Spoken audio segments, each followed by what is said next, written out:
साईं सखर जलसे की तैयारी है या असानी बिलाल भुट्टो ज़रदारी साहब जो हुकुम है।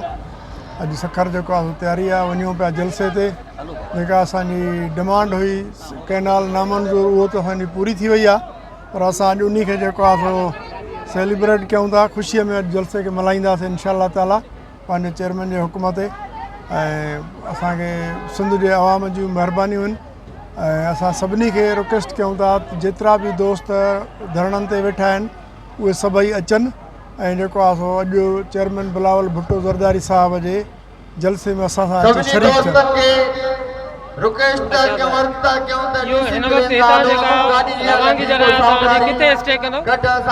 असां हुते मोहम्मद आरिफ खान मारूदी बीठो आहे, फराज़ इम्तियाज़ शेख साहब बि आहे, लखीअ में गॾिजी असां निकिरंदासीं इंशाअल्लाह। हाँ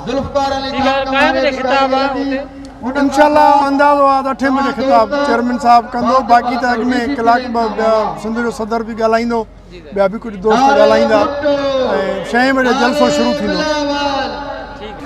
बाक़ी गाॾियूं आहिनि बाद में पोयों हलनि।